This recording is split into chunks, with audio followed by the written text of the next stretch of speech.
Dans son discours d'investiture, le président de la République, Romuald Wadagni, a affirmé que le Bénin a atteint déjà un bon niveau où il est temps maintenant pour que le niveau économique atteint puisse être ressenti dans la vie quotidienne de chaque citoyen.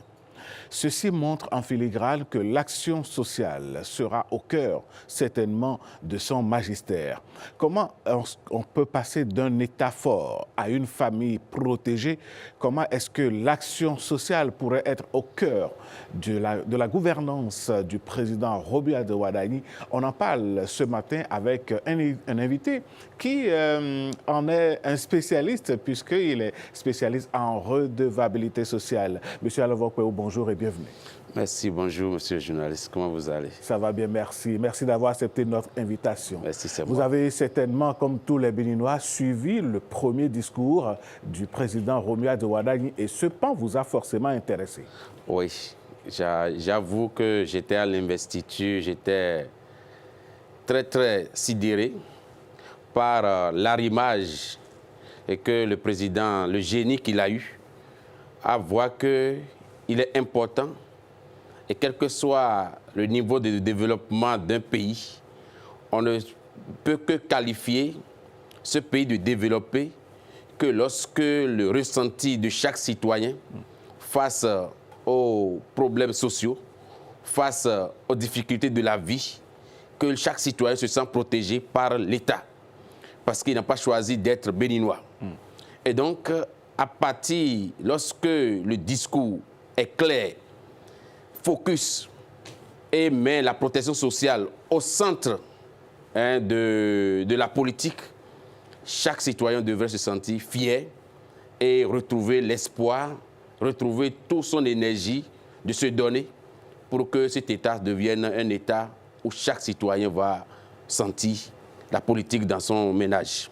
Pendant 10 ans, Oui. l'ancien président Patrice Talon s'est employé à travailler en sorte d'installer un Bénin confortable au point de vue infrastructure. Des bases solides ont été posées. L'actuel président Romuald Wadagni était pendant ces 10 ans son ministre de l'économie et des finances.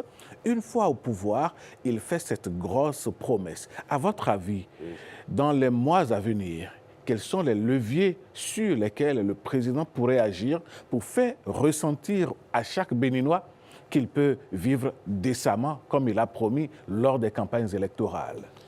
Merci beaucoup. Je pense que, vous voyez, le chef de l'État, d'abord, vous allez constater que depuis qu'il est candidat à son discours à Parakou, le discours au cours de la campagne, et son premier discours en tant que chef de l'État, il y a une fidélité, il y a une ligne directrice. C'est-à-dire que chaque citoyen sera au cœur de sa politique. Vous avez bien dit, avant de passer à une protection sociale assumée, où chaque citoyen est responsable et que l'État, ce qu'il va faire pour chaque citoyen, va être beaucoup plus ressenti, il est important que l'administration soit modernisée, il est important qu'il y ait des infrastructures, il est important qu'il y ait de l'eau, il est important qu'il y ait des réformes sur le plan de la santé, sur le plan de l'éducation, pour que, à tous les niveaux, qu'il y ait de la transparence. Et que le niveau de responsabilité de chaque citoyen, de chaque responsable politique, chaque responsable administratif, chacun ait un esprit de redevabilité. Et ça, nous avons travaillé à ça. Le président de Patrice Talon a travaillé à ça pendant 10 ans, où aujourd'hui, le Bénin est visible. Le Bénin est reconnu comme un pays, un État fort, un État à respecter. Et donc, après cela, il est important dans les jours et dans les mois à venir, déjà les bases solides en termes de registre social unique est déjà mise en place par le président de la République, M. Patrice Talon. L'ancien président, vous voulez dire? Voilà, l'ancien président Patrice Talon. Et lorsque il y a déjà des bases solides, des tests solides, et que le projet H est mis en route, je pense que le chef de l'État actuel, M. Romuald Wadagni, va d'abord travailler à la continuité d'abord de ce projet en faisant en sorte que tout ce qui concerne l'assurance maladie, la retraite, et la formation, le secteur informel.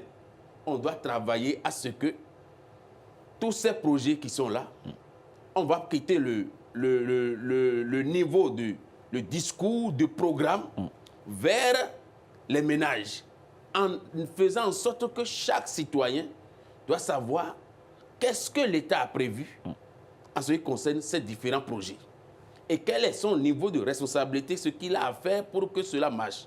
Vous savez, au Bénin, nous avons tellement vécu dans l'émotion. Or, pour réussir une nation, c'est de l'attitude raisonnée, méthodique. L'amour, ce n'est pas juste de l'émotion.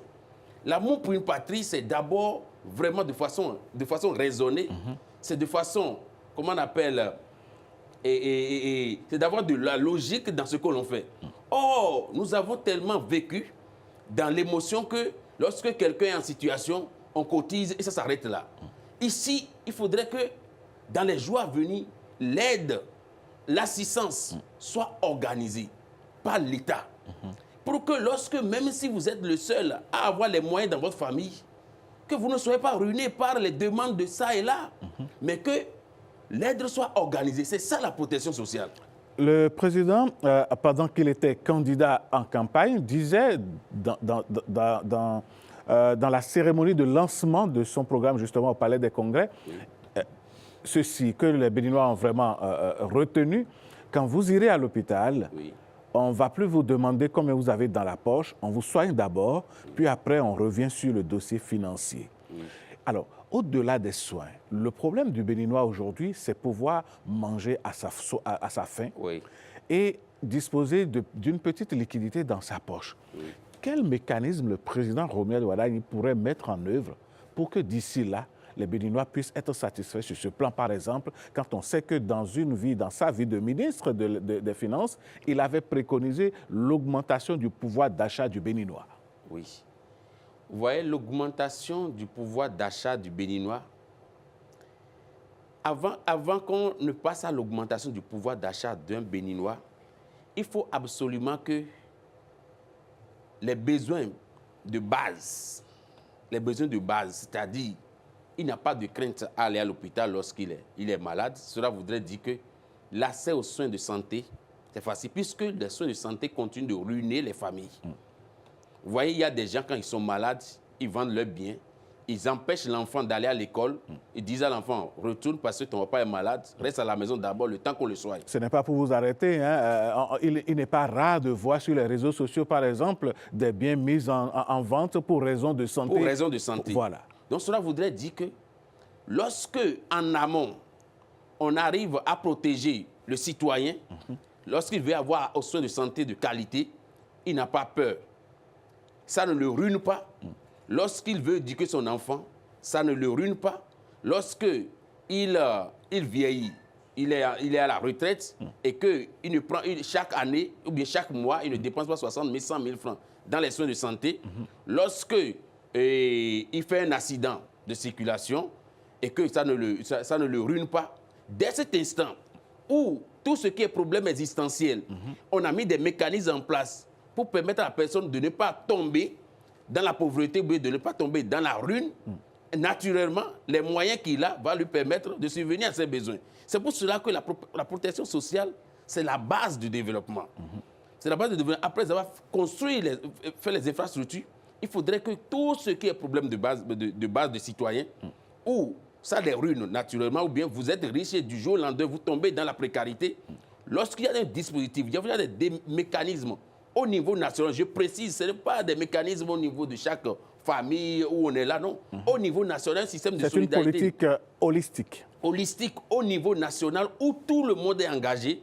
Vous allez voir naturellement que la personne aura la capacité de subvenir à ses besoins et le pouvoir d'achat va être amélioré parce que en amont, tout ce qui peut le ruiner, l'État a mis des mécanismes en place pour qu'il ne tombe pas dans la précarité. Alexandre Alovok-Peou, à l'annonce du premier gouvernement du président Romuald Wadagni, on note que nous quittons les affaires sociales pour l'action sociale. Quelle lecture faites-vous de ce changement au niveau de ce ministère? Vous voyez, les affaires sociales à l'action sociale, c'est toujours, je vous ai dit que il est caractérisé par une fidélité. Il a dit qu'il va passer des affaires sociales, c'est-à-dire qu'on a mis tout ce qu'il faut en place. Maintenant, il veut passer à l'action. Dans le concret, chaque Béninois doit sentir quelque chose dans sa manière de vivre. Et cela appelle à un niveau élevé de responsabilité de chaque citoyen. C'est parce que ce que lui a annoncé, c'est un appel au peuple. Qu'ensemble, il faudrait qu'on passe à l'action sociale. Et l'action sociale, ce n'est pas une question de groupuscule. C'est au niveau holistique, au niveau national, qu'il y ait un mécanisme qui protège chaque famille. Et c'est ça l'action sociale. C'est que chaque personne, lorsqu'il veut aller aux soins, lorsqu'il veut aller à l'éducation, la vieillesse, et tous ceux qui sont dans le secteur informel, ils vont être professionnalisés, réorganisés. Et donc, vous voyez déjà, les 10 ans passés, on a travaillé à identifier. Si déjà un citoyen a peur qu'on l'identifie, comment on peut faire de la protection sociale? Donc, vous voyez, il faut éduquer le peuple à ce qu'il n'ait pas peur qu'on l'identifie.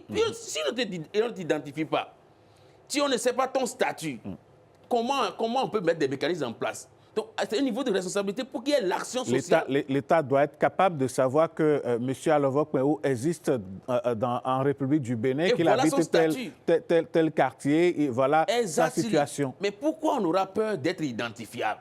Donc ça, tout le Bénin, chacun ce qu'il concerne, là où il est, on doit pouvoir l'identifier. Et c'est le travail qu'on a fait, que le gouvernement passé a fait. Avec l'ANIP. Oui, avec l'ANIP. Donc, vous voyez, il y a eu déjà de résistance à la matière. Mais aujourd'hui, on peut identifier. Dès l'instant où on a réussi cette étape, vous voyez, chaque citoyen désormais, on sait ce qu'il fait, son niveau de vie. C'est pour cela qu'il n'est pas bon de mentir sur son statut. Parce que quand on veut construire une nation, chacun doit pouvoir dire la vérité, être vrai sur son statut, pour qu'on mette en place des mécanismes pour réduire les risques. Puisque les résultats de tout ceci sont des outils d'aide à la décision politique, c'est ça. Par exemple. Donc, il faut prendre des décisions sur des évidences.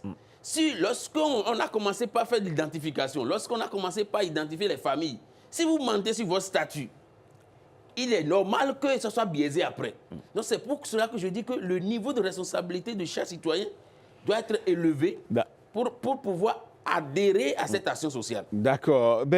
Vous en parlez tellement avec de passion qu'on comprend que cela vous tient à cœur. Mais Alexandre Alovok Mehou, quand on finit de dire tout ceci, de façon concrète, comment est-ce que cette politique de permettre à chaque Béninois de vivre décemment, pour reprendre les mots du candidat devenu président Romuald Wadagni, comment est-ce que ça va se traduire réellement dans la vie de chaque citoyen béninois?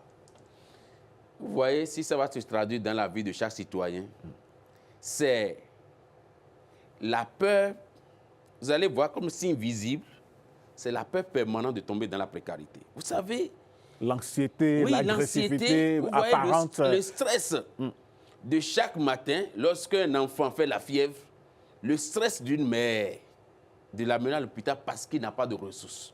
Ça, c'est des choses, lorsque dans le temps, ce stress est réduit et que le risque est réduit, cela voudrait dire qu'il y a déjà ce que le chef de l'État a promis qui se passe. C'est ça, au fait, qu'il faut identifier. Elle pourra aller au marché, par exemple, vaquer à ses occupations après. Vaquer à ses occupations aisément. Donc, il est important de dire à chaque citoyen que ce que le chef de l'État a dit là, c'est d'abord lorsque vous êtes dans votre famille et que vous avez un besoin, vous avez une urgence, la peur que vous habitez à aller à l'hôpital, à instruire votre enfant, vous voyez, ou quelqu'un vient de faire un accident, cette peur-là vous quitte naturellement parce que il y a un système global en place qui vous prend en charge. Qui vous prend en charge. Lorsque vous êtes une mère et que vous êtes enceinte, dès l'instant où vous êtes tombée enceinte et que vous n'avez pas les moyens, il y a l'anxiété. Le risque aussi, pour que vous perdiez cet enfant parce que vous êtes stressé, est aussi élevé. Vous n'allez plus voir des pères de famille disparaître après l'accouchement de l'accouchement de leur femme à l'hôpital, où ils déposent la femme et ils disparaissent. Vous voyez, c'est ça le concret. Il aura plus de responsabilités parce qu'il y a un mécanisme derrière qui le protège. Mais quand vous dites ça, celui qui vient de perdre son emploi, contre toute attente, comment est-ce que lui va se retrouver dans tout ce mécanisme-là après? Oui, la protection sociale aussi, il y a un chemin pour ceux qui viennent de finir l'université. Ça veut dire que lorsque vous avez un système où le chef de l'État promet que chaque ménage sera protégé, cela voudrait dire que lorsque vous êtes à l'université, vous avez l'espoir d'emploi. Et lorsque vous tombez dans le chômage, il y a des possibilités pour vous que la République a mis en place pour que vous accédiez à l'emploi. C'est ça, en fait, ce qu'il faut comprendre aujourd'hui. Ce n'est pas seulement dans l'ancien temps où nécessairement c'est la fonction publique, mais vous allez voir qu'il y a la création de la richesse à travers les pôles de développement dans le pays, où chaque région, tel qu'il a promis, chaque région, le potentiel de chaque région sera mis en valeur. Il y aura des zones industrielles.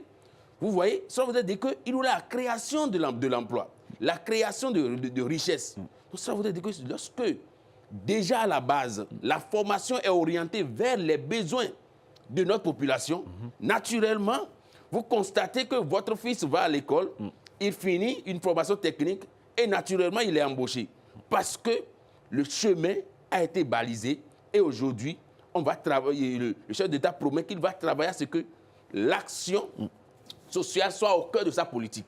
Donc, en termes de chômage, vous allez voir que chaque jeune, il a même promis que tous les jeunes, en ce qui les concerne, ils auront accès à l'emploi. Donc, cela voudrait dire qu'il est important que nous adhérons pleinement à cette action en nous mobilisant autour de cette main tendue du chef de l'État qui vient de prendre les rênes avec des ministres compétents. Il est important qu'on se mobilise autour de lui pour pouvoir atteindre les objectifs. Alors, j'ai dit à Alexandre, à Alavok-Meo, quand on appelle à cette mobilisation qui s'est déjà traduite par les presque 95% de suffrages accordés au président Romuald Wadagni, pendant les 10 ans, est-ce qu'on va oublier que les Béninois se sont sacrifiés quand même à construire ou à reconstruire leur pays? À présent, quelle pourrait être leur partition après 10 ans de sacrifice dans la mise en œuvre de cette politique? N'est-il pas temps plutôt pour les Béninois d'attendre les fruits de leur labeur? Non, on ne va pas attendre. On ne va pas attendre parce que, vous savez, le sacrifice doit être permanent. Le sacrifice doit être permanent. On ne va pas dire, bon, on a fini le sacrifice, maintenant on va attendre... On va se coucher pour manger. On va se coucher, on va attendre les fruits. Non. Le développement, c'est dynamique. Le développement, c'est dynamique. On ne s'est pas sacrifié à tous les niveaux de la République. Ça veut dire qu'on a fait la refonte, on a travaillé. Et donc, c'est dynamique, on évolue au fur et à mesure. Il n'y aura pas un temps où on va attendre... On va marquer une pause. Non, on ne va pas marquer une pause. Le développement est dynamique. Et donc, chaque citoyen, ce qui le concerne, doit continuer par se sacrifier. C'est vrai qu'une génération va se sacrifier pour d'autres générations. Mais déjà aujourd'hui, nous devons faire en sorte pour accompagner la politique actuelle qui va vers l'action sociale. En 30 secondes, votre mot de la fin à Alexandre Alavok-Meo. Je voudrais, comme mot de fin, d'abord, parce que d'entrée de jeu, je devais féliciter véritablement le nouveau gouvernement et tous les cadres à qui le président a fait confiance.